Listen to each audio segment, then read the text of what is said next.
The overseer's boot prints stopped 6 feet from where the boy lay, convulsing in the mud. Thomas Wardle had dragged 12-year-old Ben Clayton 90 yards from the canebrake to the cypress line, close enough to the swamp that the gators would finish what the scorpion started, far enough that no one would hear him scream through the night. The mathematics were simple.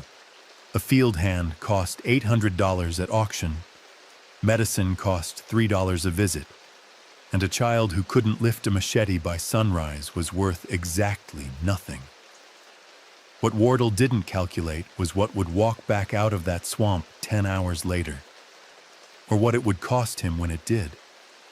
This is the story of how a dying child became a living curse, how desperate faith mixed with swamp medicine to create something the plantation system had no language for, and how 23 people vanished into Louisiana darkness on a December night in 1851, leaving behind only burned ledgers and one man's boots, filled with creek stones, sinking slowly into black water.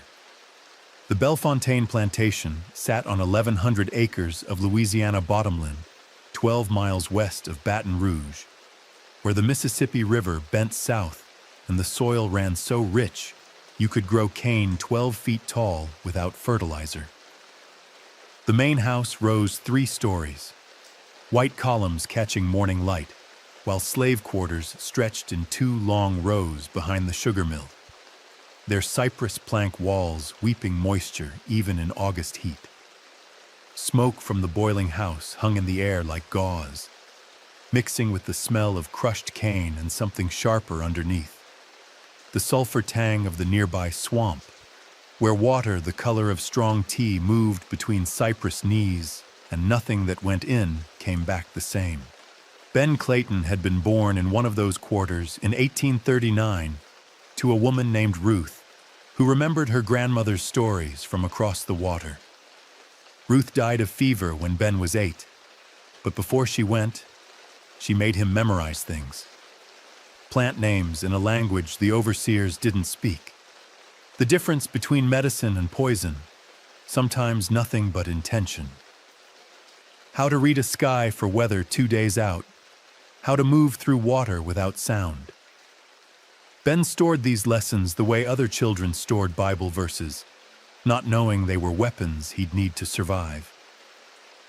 On the morning of August 18th, 1851, Ben was working the 3rd row of cane in the east field when he reached for a stalk and felt the scorpion strike his left wrist. The pain came white and immediate, spreading up his forearm like fire following kerosene. He dropped the machete and staggered backward, clutching the wound. The scorpion, 3 inches long, bark-colored, tail still curved, fell into the red dirt at his feet. Thomas Wardle saw the boy stumble and walked over with the casual certainty of a man who'd seen this before. He looked at Ben's wrist, already swelling, looked at the scorpion, looked at Ben's face going the color of ash. Then he made his calculation. "Get him to the edge," Wardle told 2 field hands named Marcus and Joseph. "No use wasting medicine on a half-dead pickaninny. Let the swamp have him." Marcus and Joseph exchanged a glance but said nothing. They knew the mathematics as well as Wardle did. They lifted Ben under the arms and dragged him through the cane rows toward the cypress line, his feet making twin furrows in the earth. Ben tried to speak, but his tongue had gone thick and strange. The venom was moving fast. They laid him in the mud 6 feet from where solid ground gave way to swamp water, close enough for the smell of rot and cypress to wash over him, far enough that the gators would find him before help could. Joseph started to turn away, but Marcus knelt for a moment, his hand hovering over Ben's forehead. He didn't touch him. That would be tenderness, and tenderness in front of Wardle meant a whipping, but his lips moved in something that might have been prayer or apology. Then they left him there, the sun climbing toward noon, the cicadas screaming in the heat. The first hour, Ben stayed conscious, staring up through the cypress canopy at patches of sky so blue they hurt to look at. His arm had turned purple from wrist to elbow, the flesh tight and hot. When he tried to move his fingers, nothing happened. The venom was shutting him down piece by piece, the way you bank a fire for the night. He could hear the quarters in the distance, children's voices, the clang of the noon bell, someone singing while they worked. Normal sounds from a world he was leaving. Closer, he heard the swamp. Water moving, something large splashing, the low groan of a bull gator marking territory. His body began to shake. Fever climbing so fast he could feel it behind his eyes. That's when his grandmother came. Not Ruth, his mother, but Ruth's mother. A woman Ben had never met because she'd been sold away before he was born. She appeared in his fever like smoke taking shape, sitting cross-legged in the mud beside him. And when she spoke, it was in that language his mother had made him memorize. She told him about the scorpion's gift, how the poison that kills can also wake something sleeping, how the ancestors speak loudest when the body is dying, because that's when the walls between worlds grow thin. She showed him plants growing at the swamp's edge, heartleaf, water hemlock, devil's shoestring, spotted touch-me-not. She showed him which ones would slow the venom and which ones would turn it into something else entirely. Then she told him the price. You walk back from this edge, boy, and you walk back changed. People gonna see you different, gonna fear you and need you both. You ready for that weight? Ben tried to answer, but his throat was closed. The fever was peaking now, his vision going dark at the edges. Doesn't matter if you're ready, the grandmother said. Only matters what you do with it after. She faded, and Ben was alone again. The sun passed its zenith now, shadows starting to lengthen. His heart was beating too fast and too weak at the same time, a bird trapped in his chest. He could feel his body trying to shut down, trying to quit. Instead, he rolled onto his stomach and crawled. It took him an hour to drag himself the 12 feet to the swamp's edge. Another hour to gather the plants his grandmother had shown him, his good hand shaking so badly he could barely grip the stems. He chewed them raw, the taste so bitter it made him gag, but he forced it down. Heartleaf to slow the venom. Touch me not to ease the swelling. Devil's shoestring for strength, though strength for what he didn't know yet. Then he lay back in the mud and waited. The fever broke around sunset, the shaking stopping all at once like someone had cut a string. Ben opened his eyes and found the world sharp again, colors too bright, sounds too loud. His arm was still purple, still swollen, but the pain had changed from fire to a deep, steady ache. He sat up. The swamp was alive with evening sound, tree frogs, night birds, something moving through the water close by. He could see clearly in the growing dark, better than he should have been able to. He got to his feet, tested his weight. His legs held. Then he walked back toward the quarters, moving through the cane rows as the stars came out. The plants his grandmother showed him still clutched in his good hand. He walked steady and purposeful, like a man coming home from a day's work, not a boy who'd been left to die 10 hours before. The first person to see him was a woman named Dinah, hanging laundry outside her cabin.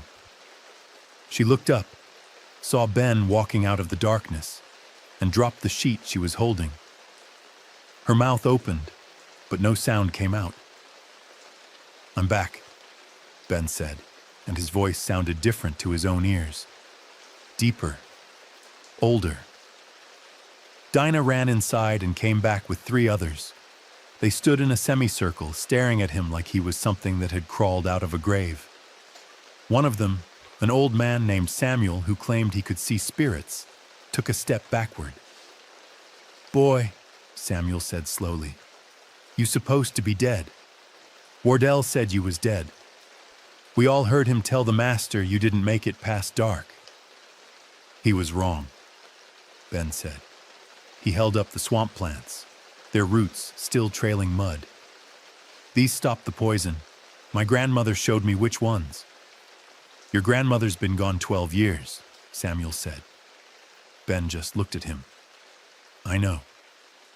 The word spread through the quarters faster than fire through dry cane. By midnight, everyone knew.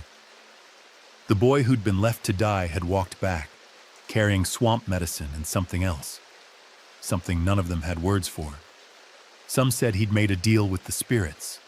Others said the ancestors had chosen him. A few whispered darker things about hoodoo and crossing over and coming back wrong. But they all agreed on one thing. Ben Clayton was no longer just a 12-year-old field hand. He was an omen, and omens, good or bad, always meant change was coming. The change in how people looked at Ben started the very next morning when Thomas Wardle came to the quarters for roll call and found the boy standing in the second row. His left arm still purple, but his eyes clear and his spine straight. Wardell stopped mid-count, his face going through confusion, then anger, then something that might have been fear before he locked it down. "Clayton," he said, "you're supposed to be—" "Dead, sir," Ben finished. "I know. I wasn't." The other field hands watched this exchange with the particular stillness that enslaved people develop when witnessing something that might get someone killed. They'd seen Wardell order men whipped for less than this kind of directness. But Wardell just stared at Ben for a long moment, taking in the swollen arm, the mud still caked on his clothes, the way he stood without fidgeting or looking away. Finally, Wardle said, "Get yourself to the sick house. Have Aunt Celia look at that arm." Then he continued the count, but his voice had lost its edge, and he didn't meet Ben's eyes again. The sick house was a lean-to behind the kitchen, where an elderly woman named Celia kept herbs and rags and tended to injuries the master didn't want to pay a real doctor to see. She unwrapped Ben's arm carefully, her face neutral, but he could feel her holding her breath. The swelling had gone down overnight, the purple fading to a mottled yellow-green. The puncture marks from the scorpion were scabbed over, already healing clean. "What you use?" Celia asked quietly. Ben told her, listed the plants, described how much of each, explained the order. Celia listened without interrupting, her fingers gentle on his arm. When he finished, she sat back. "Your mama taught you that?" "My grandmother, in a dream." Celia nodded like this made perfect sense. "You got the gift now, boy, the kind that comes when you walk close to death and turn back. People gonna come to you when they're sick, when they're hurt. You gonna help them?" Ben thought about his grandmother's question, about the price of being changed. "Yes, ma'am." "Then you better learn more than just scorpion bites. Come see me after work. I'll teach you what I can. But understand this." She leaned close, her voice dropping. "The master finds out you're healing folks. Two things gonna happen. Either he's gonna use you like he uses me, make you tend to his property so he don't have to pay doctors, or he's gonna sell you, because a slave with healing knowledge is a slave that's dangerous." She paused, her eyes meeting his. "So you decide right now which way you want this to go. You want to survive by being useful, or you want to survive by being free?" Ben didn't answer, but the question settled into him like a seed. Within a week, people started coming to Ben after dark. First it was Solomon, who'd cut his hand on a cane blade and the wound had gone, green and angry. Ben crushed heartleaf and plantain into a paste, packed the wound, and told him to change it daily. 3 days later, the infection was gone. Then it was a woman named Pearl whose daughter had a fever that wouldn't break. Ben made a tea from willow bark and elderflower, adding something he'd found in the swamp that Celia said the old people called fever root. The child's temperature dropped by morning. Then Marcus, who'd helped drag him to the swamp's edge, came with a confession and a request. His wife was pregnant, her 5th time, and the last 2 babies had died before they took their first breath. Could Ben do anything to help this one live? Ben was 12 years old. He shouldn't have known what to say to a grown man whose wife kept losing children. But the knowledge his grandmother had seeded in his fever dreams kept unfolding, showing him plants and combinations he'd never consciously learned. He made a tonic from red raspberry leaf and black haw bark, told Marcus's wife to drink it twice a day, told Marcus to keep faith. 7 months later, she delivered a healthy son. The Whisper Network grew careful and quiet. People didn't speak about Ben's healing in daylight, didn't let the overseer or the master hear. But late at night, they came to his cabin door with their sick children, their infected wounds, their fevers and pains and desperate hopes. And more often than not, Ben could help them. But help came with complications. Every person he healed owed him something, not payment, they had nothing to pay with, but loyalty, debt, the kind of social currency that could be spent later. And every person he healed made Thomas Wardell more nervous, because a slave who commanded that kind of quiet respect from other slaves was a slave who might organize them, might lead them, might make them believe they could be something other than property. Wardell started watching Ben closer, started finding reasons to assign him the hardest work, the most isolated tasks, testing him, pushing to see if the boy would break or resist, because either response would give Wardell an excuse to solve the problem permanently. Pierce Bellefontaine was 43 years old in 1851, the 3rd generation of his family to work this land, and he was proud of what he'd built. 1,100 acres, 74 enslaved workers, a sugar operation that cleared $20,000 a year in good seasons. He was a deacon at First Presbyterian, a member of the parish police jury, and he genuinely believed he treated his property better than most planters did. He fed them adequately, didn't separate families unnecessarily, and only used the whip when discipline demanded it. He'd heard the whispers about the Clayton boy, hard not to when 3 different house servants mentioned it within a week, but he hadn't paid much attention until his overseer brought it up at their monthly review in late September. "That child you thought was dead," Wardell said. "The one from the scorpion. He's becoming a problem." Bellefontaine looked up from the ledger they'd been reviewing. "How's a 12-year-old field hand a problem?" "He's playing doctor. Got half the quarters coming to him with their ailments. They think he's got some kind of power because he survived that sting." Bellefontaine considered this. Slave medicine was always complicated. You couldn't stop them from helping each other without causing resentment that hurt productivity. But you also couldn't let anyone accumulate too much influence. It was a balance. Is he actually helping them? Or just collecting attention? "He's helping them," Wardell admitted. Solomon's hand healed clean when it should have meant amputation. The Tanner baby got over a fever that killed 3 children last summer. Marcus's wife is going to carry full term for the first time in 3 tries. Bellefontaine did his own calculation. 3 fewer doctor visits meant $9 saved. A healthy baby meant another worker in 13 years. Solomon keeping his hand meant not losing a skilled cane cutter. The mathematics worked in his favor. Keep watching him, Bellefontaine said. But don't interfere unless he gets uppity. Medical knowledge in a slave is useful. Just make sure it stays useful and doesn't turn into leadership.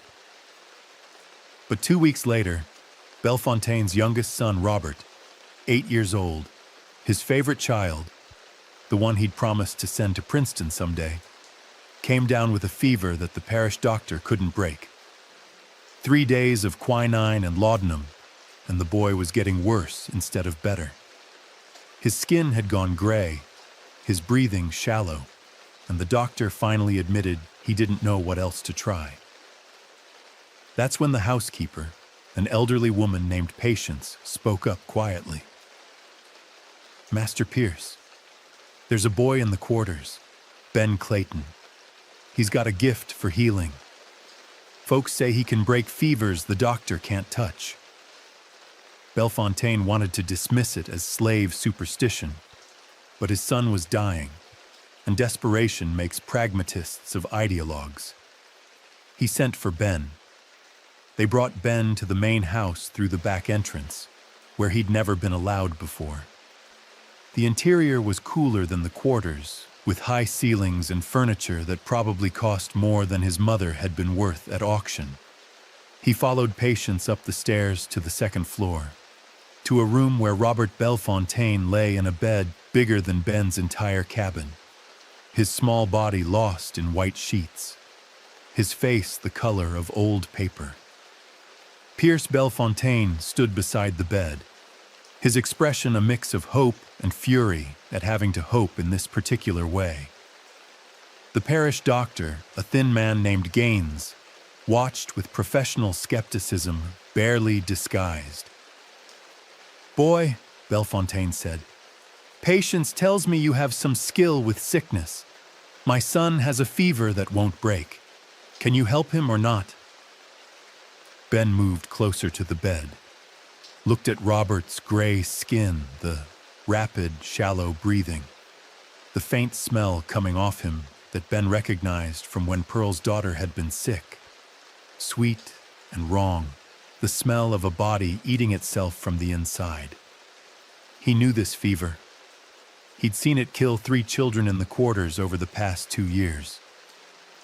The medicine for it grew in the swamp, but it was dangerous to harvest and harder to prepare. The dose had to be exact, or the cure became another kind of poison. "I can help him," Ben said, "but I need supplies from the swamp, and I need 12 hours to prepare the medicine." "What supplies?" Dr. Gaines demanded. Ben listed them: devil's shoestring, water hemlock root, a specific kind of moss that only grew on cypress stumps in standing water. Gaines shook his head. "Hemlock is poison. You're not giving my patient poison." "Small doses of hemlock slow a runaway heart," Ben said, speaking with the certainty his grandmother had placed in him. "This fever makes the heart race until it bursts. The hemlock calms it while the other plants fight the sickness." He looked at Bellefontaine, not at Gaines. "Your son has maybe 2 days left. The fever's in his blood now, moving toward his brain. You can try the doctor's way and watch him die, or you can let me try mine. What would you do standing in that room with your dying child, choosing between the authority of a white doctor and the desperate promise of an enslaved boy who claimed to hear dead grandmothers?" The calculation was different now. The risk had shifted. And Pierce Bellefontaine, businessman, planter, father, made the only choice that mattered. "Get the supplies," he told Wardell. "Whatever the boy needs." Ben spent the next 12 hours in the kitchen house, grinding and measuring and mixing under Patience's watchful supervision. He worked by firelight, following instructions that unfolded in his mind, like pages from a book he'd never read, but somehow knew by heart. The hemlock had to be dried first, then powdered. The devil's shoestring needed to steep in whiskey for 4 hours. The moss had to be boiled down to a dark syrup that smelled like rot and copper. When he finally had the medicine ready, a liquid the color of rust in a small clay cup, he brought it to Robert's room. The boy was worse now, barely conscious, his breathing so faint you had to watch hard to see his chest move. Ben tipped 3 drops onto Robert's tongue, then 3 more an hour later, then 3 more at dawn. By noon, the fever broke. By sunset, Robert was sitting up and asking for food. By the next morning, his color had returned, and he was complaining about being kept in bed. The miracle spread through the plantation faster than the fever had. The master's son, dying yesterday, saved today by a 12-year-old field hand. The white doctor baffled, the natural order inverted just for a moment, just enough to make everyone uncomfortable. Pierce Bellefontaine came to the kitchen house where Ben was cleaning up his supplies. For a long moment, he just stood there, watching the boy work. Finally, he spoke. "You saved my son's life." "Yes, sir." "I owe you a debt." Ben didn't look up. "Yes, sir, you do." The words hung between them, dangerous and true. A white man owing a debt to a slave was an impossible thing, a crack in the foundation of how the world was supposed to work. Bellefontaine felt it, and something in his face hardened. "Don't mistake gratitude for friendship, boy. You did good work, and I'll remember it. But you're still property. Don't forget that." "No, sir," Ben said. "I won't forget what I am." But the way he said it made Bellefontaine wonder what exactly Ben meant. The next 2 months were the quietest and most dangerous of Ben's young life. Pierce Bellefontaine's gratitude manifested as slightly better food, lighter work assignments, and a standing order that Ben was not to be whipped without the master's personal approval. These were significant privileges on a plantation, but they came with their own weight. The other field hands watched Ben with a complicated mixture of respect and resentment. Thomas Wardell watched him with undisguised hatred, and Ben himself felt the bargain he'd made hardening around him like a shell. He was useful now, protected, valuable, which meant he was also trapped. The social dynamics in the quarters shifted in ways both subtle and profound. People still came to Ben for healing. That never stopped. But now they came with a new awareness. He wasn't just the boy who'd walked back from death. He was the boy the master owed. The boy who'd been inside the big house. The boy who existed in a liminal space between field hand and something else. Samuel, the old man who claimed to see spirits, started avoiding Ben entirely. When asked why, he said simply, "That child's got 2 roads ahead of him. One leads to freedom, one leads to hell. But both roads are paid for with other people's blood, and I don't want to be the price." In November, a new problem emerged. A trader named Morris Ketchum visited Bellefontaine Plantation, looking to purchase skilled slaves for a buyer in Alabama. Ketchum specialized in what he called peculiar property, slaves with unusual abilities that commanded premium prices, blacksmiths who could repair steam engines, carpenters who could read architect plans, midwives with low mortality rates, healers. Ketchum heard about Ben within hours of arriving. He made Bellefontaine an offer, $1,800 for the boy, nearly 3 times what a field hand his age should bring. It was the kind of money you didn't refuse lightly. That night, patients came to Ben's cabin with a warning. "Master's thinking about selling you. That trader made a rich offer, and the master's got debts from replanting the North Field. You best prepare yourself." Ben felt something cold settle in his chest. He'd been useful to Bellefontaine for exactly 8 weeks. That was how long gratitude lasted when measured against $1,800 and mounting debts. He thought about his grandmother's question. You want to survive by being useful, or you want to survive by being free? And he realized he'd been asking the wrong question all along. The right question wasn't how to survive.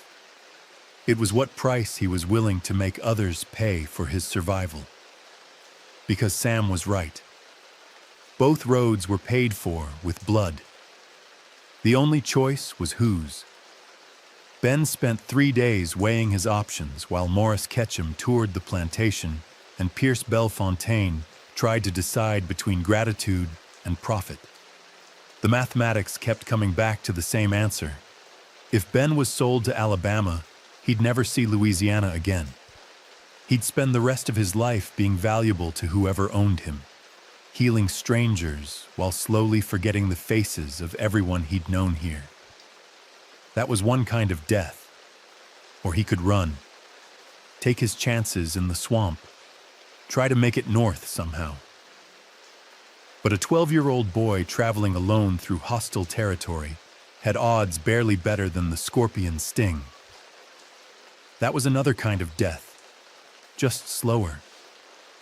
Ben needed leverage, not the kind that came from being useful, but the kind that came from being necessary, from being the only solution to a problem no one else could solve. He needed to create a crisis only he could fix. The idea came to him fully formed, ugly, and brilliant, while he watched Thomas Wardle ride past on Bellefontaine's favorite horse, a bay mare named Duchess, gentle-tempered and worth $500. Wardle loved that horse almost as much as Bellefontaine loved his children. The overseer spent an hour every evening grooming her, checking her hooves, making sure she was fed the best hay. Ben began gathering supplies.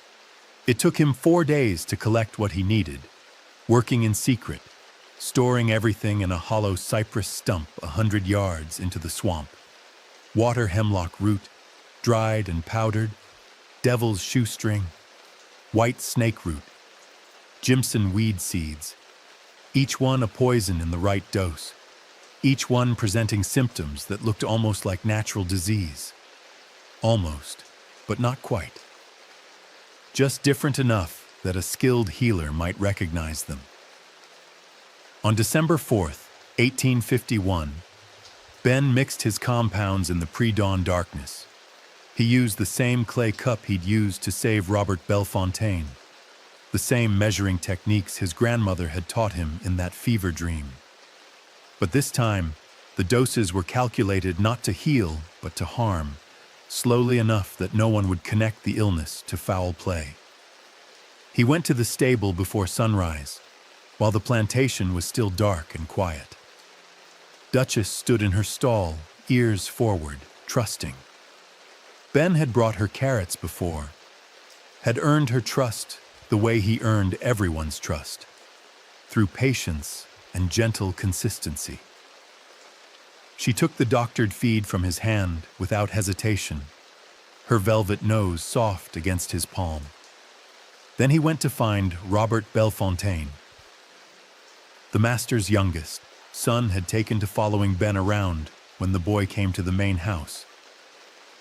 Robert was curious about the healing work, fascinated by the plants and preparations, and his father allowed the attention as a kind of education. So when Ben appeared at the kitchen house that morning with a basket of plants he was supposedly cataloging, Robert came running. "What are those?" the boy asked, pointing at a cluster of dried berries. "Pokeweed," Ben said. "Good for swelling in small doses. Makes you sick as a dog in large ones." "Can I help you sort them?" Ben smiled. "Sure. Here, try these persimmons. They're sweet this time of year." The persimmons were real and harmless. The 3 pokeberries Ben had mixed among them were not. The dose was carefully calibrated. Not enough to kill, not even enough to cause permanent damage, just enough to make Robert violently ill for several days with symptoms that would look identical to the horse's. By evening, Both Duchess and Robert were showing signs of distress. The horse was colicky, her stomach visibly bloated, refusing food and water. Robert had developed cramps and diarrhea, his stomach cramping so badly he couldn't keep anything down. By midnight, both were worse. By dawn, Pierce Bellefontaine and Thomas Wardell were standing in the stable yard, watching Duchess thrash in her stall, while the parish doctor stood helpless in Robert's bedroom for the second time in 3 months.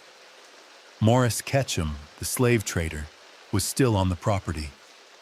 He watched the crisis unfold with professional interest. "That horse is dying," Ketchum observed to Bellefontaine. "And your boy doesn't look much better. Strange timing.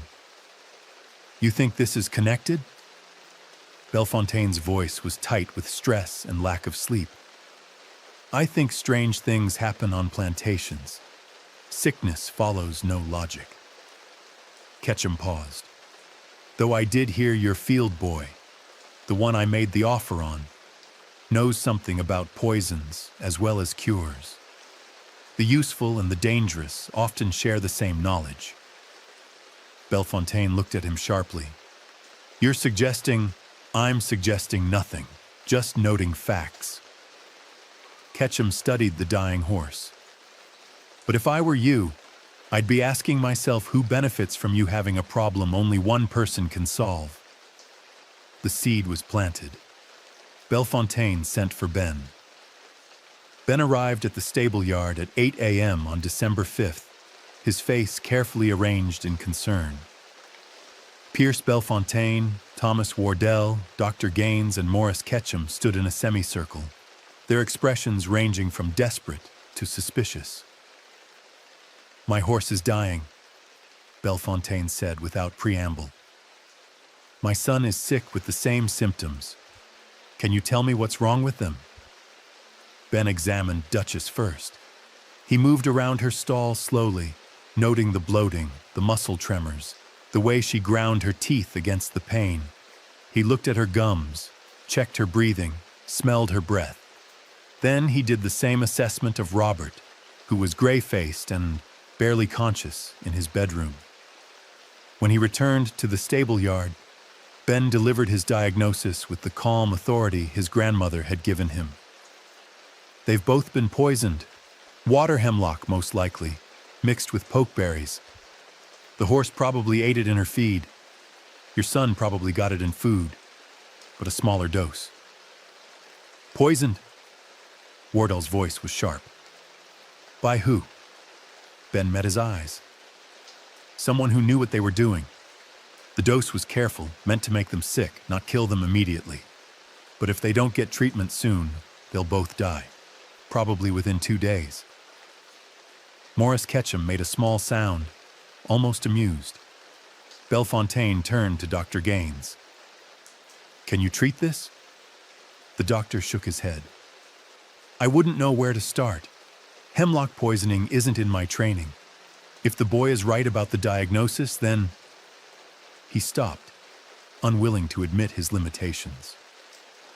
Bellefontaine turned back to Ben. The calculation was happening behind his eyes again, faster this time because his son was dying. Again. "Can you cure them?" "Yes, sir. But I'll need 12 hours to prepare the medicine, and I'll need certain guarantees." "What kind of guarantees?" This was the moment, the edge Ben had been walking toward since the scorpion sting. The place where usefulness transformed into leverage, where being valuable became being powerful. "I want you to refuse Mr. Ketchum's offer. I want to stay here at Bellefontaine Plantation, where I know the land and the plants and the people, and I want safe passage for anyone who might want to leave when the time comes." The last condition hung in the air like gunsmoke. Everyone understood what Ben was saying without saying it directly. He was negotiating for himself and for others. He was claiming the right to help people escape. He was declaring himself a conductor. "Absolutely not," Wardell said. "This is extortion. You probably poisoned them yourself just to—" "Thomas, Bellefontaine's voice was flat and hard. My son is dying. Again. For the second time in 3 months. And this boy has saved him before. I don't care if he poisoned the food himself. I care if he can unput us on it. He looked at Ben with something that might have been respect, or might have been hatred, or might have been both. You cure them. I'll give you what you want. But understand something. If my son dies, or that horse dies, I will have you beaten to death, and your body hung from the oak tree in the front yard as a warning. That's my guarantee. Do we have an agreement? Ben thought about his grandmother's warning, about the price that comes from walking back changed, about the blood that pays for both roads. Yes, sir. We have an agreement. Ben spent the next 12 hours preparing 2 separate medicines in the kitchen house, under Patience's watchful eye and Bellefontaine's armed guard. This time, he wasn't creating poison disguised as cure. He was creating genuine antidotes, carefully measured and precisely timed. For Luxembourg Duchess.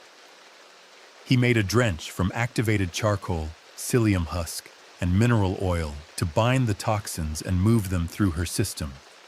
He added tinctures of milk thistle and dandelion to protect her liver while it processed the poison. The treatment would be painful, induced vomiting and diarrhea to flush everything out. But she would survive. For Robert, he prepared a gentler version of the same treatment, mixed with peppermint and ginger to ease the cramping. He also made a tea from valerian root and passion flower to help the boy sleep through the worst of it. He administered the first doses at noon. By evening, both patients showed improvement. By midnight, the crisis had clearly passed. By dawn on December 6th, Duchess was standing steady in her stall, and Robert was sitting up asking for food. Pierce Bellefontaine came to the kitchen house at sunrise, his face haggard from 2 nights without sleep. He watched Ben clean his work area, storing leftover medicines, washing the clay cups, banking the fire. You kept your end, Bellefontaine said.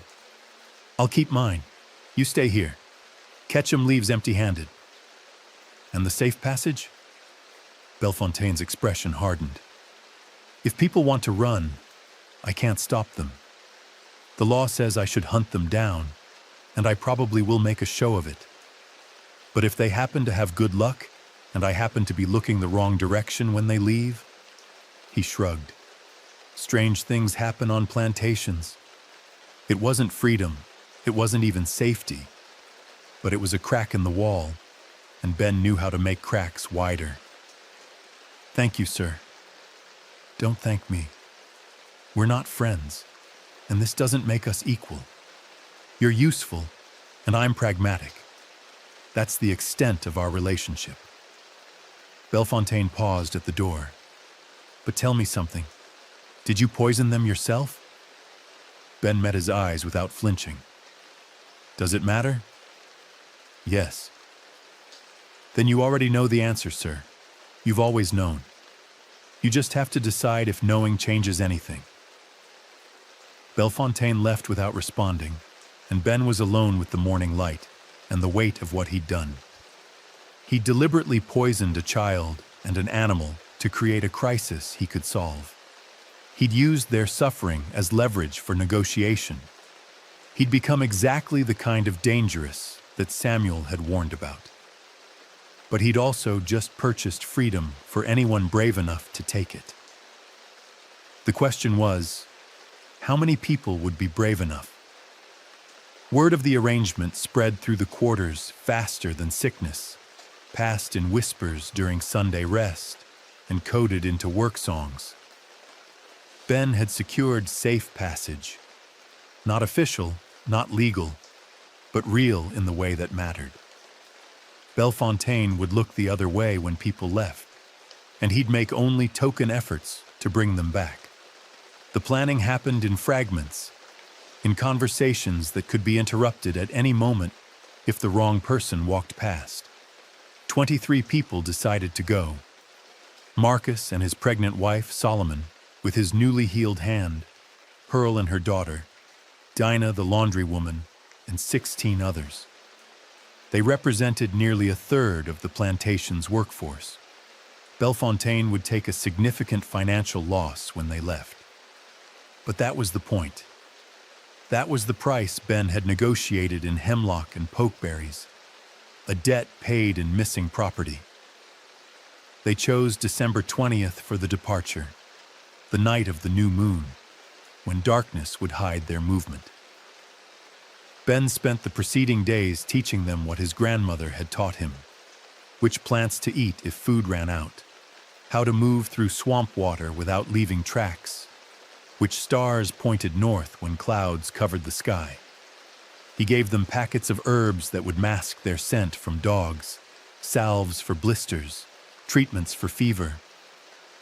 He also told them where to go.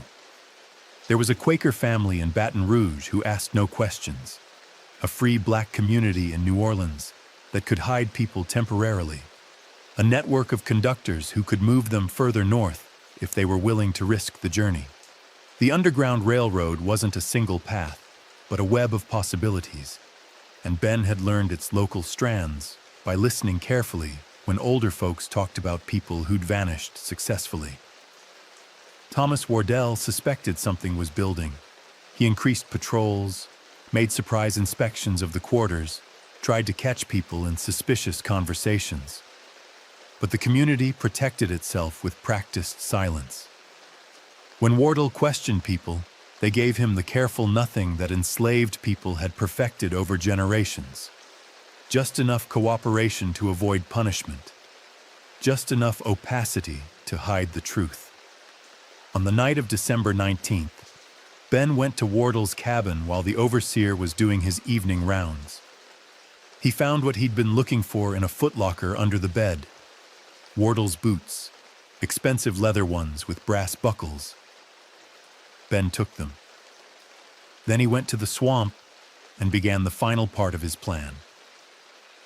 The 23 people left just after midnight on December 20th, moving through the quarters in near silence, carrying what little they could: changes of clothes, dried food, the herb packets Ben had prepared.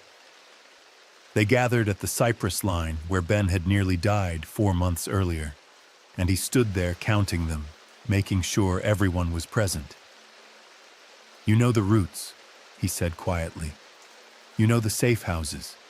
Move fast tonight, rest during the day, and don't trust anyone who isn't on the list. If you get caught..." He paused. "You don't know who helped you. You planned this yourselves. You never heard me say anything about leaving. Understand?" They understood. And then they disappeared into the swamp, moving in small groups, taking different paths to different destinations. By dawn, they would be scattered across 5 parishes, too spread out to track efficiently even if Bellefontaine had the will to do it. Which left only one problem: Thomas Wardell. Ben had spent the earlier part of the evening preparing one final working. Not medicine, not poison. Something in between. A draft that would make a man sleep deep and dreamless, his body so relaxed that if he happened to be lying face down in shallow water, he wouldn't wake up before his lungs filled. Just slip from unconsciousness to drowning without ever knowing the difference. Wardell returned to his cabin around 2 a.m., finished with his patrol, unaware that most of the field hands were already gone. He found a jug of whiskey on his table, the good stuff from the master's private stock, or so the note claimed, a gift for loyal service. Wardell was suspicious by nature, but also proud enough to believe he deserved such gifts. He poured himself a generous measure and drank it down, then another. The whiskey was excellent, smooth and warm, with just a slight bitter undertone that he barely noticed. Within 20 minutes, he was having trouble standing. Within an hour, he was unconscious in his chair. Ben entered the cabin at 3:30 a.m. He found Wardell slumped over his table, breathing slow and steady. Ben checked his pulse, pulled back an eyelid to confirm the pupils were fully dilated. The draft had worked exactly as intended. Then Ben dragged him, the same way Wardell had dragged him 4 months ago, across the plantation grounds, through the cane stubble, to the edge of the swamp, where cypress knees rose from black water. He laid Wardell face down in 6 inches of water, just deep enough, and put the man's own boots beside him, filled with creek stones so they would sink if anyone threw them deeper. Ben watched for 5 minutes to make sure. Watched the overseer's breathing slow and stop. Watched the body go still in the moonless darkness. He felt nothing. Not satisfaction, not horror, not guilt. Just the cold knowledge that this was necessary, that some debts could only be paid in exactly this kind of coin. He left Wardell there for the gators to find, or for the water to claim, or for whatever swamp spirits his grandmother had introduced him to. Then he went back to the quarters and waited for morning. They found Thomas Wardell's body 3 days later, bloated and pale, his face half-eaten by something with sharp teeth. The boots beside him, filled with stones, were recognized as his own. The official cause of death was recorded as drowning while intoxicated. Tragic, but not uncommon for overseers who drank too much and stumbled into water in the dark.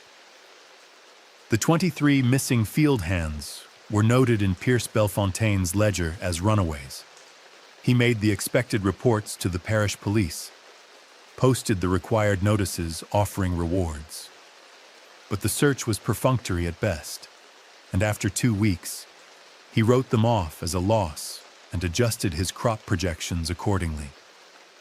Belfontaine never accused Ben directly of poisoning his son and his horse, never accused him of helping plan the mass escape, never accused him of murdering his overseer. There were things it was better not to know, and Belfontaine was pragmatic enough to understand when information became liability rather than asset. He kept Ben at Belfontaine Plantation for another 3 years, using him as healer and paying him nothing but slightly better food and the knowledge that certain kinds of justice were sometimes possible. Ben disappeared in the spring of 1855, age 16, walking away one Sunday morning and never coming back. Some said he went north. Others said he drowned in the same swamp that had nearly killed him. A few whispered that he'd become a full conductor on the railroad, that he moved through the South, helping others escape, using the knowledge his grandmother had given him to heal the living and handle the dead. The records are silent on what became of him after that. But in certain Louisiana parishes, even now, there are stories passed down through families who remember. Stories about a boy who was bitten by a scorpion and walked back from death carrying swamp medicine and something else. About how he learned to use poison as leverage. How he negotiated freedom with nothing but the threat of necessary evil. About how 23 people vanished into darkness on the longest night of 1851, and how an overseer drowned in water shallow enough to wade through. The stories don't agree on whether Ben Clayton was a healer or a murderer, a conductor or a curse. Maybe he was all of them. Maybe he was whatever he needed to be to survive and help others survive. Maybe the scorpion sting didn't just save his life. It showed him that the line between medicine and poison is just a matter of dose and intention.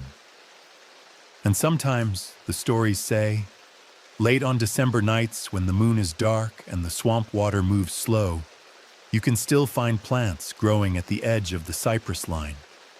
The ones his grandmother taught him to recognize. The ones that can cure you or kill you, depending on what kind of help you need. Subscribe if you want the next deep dive.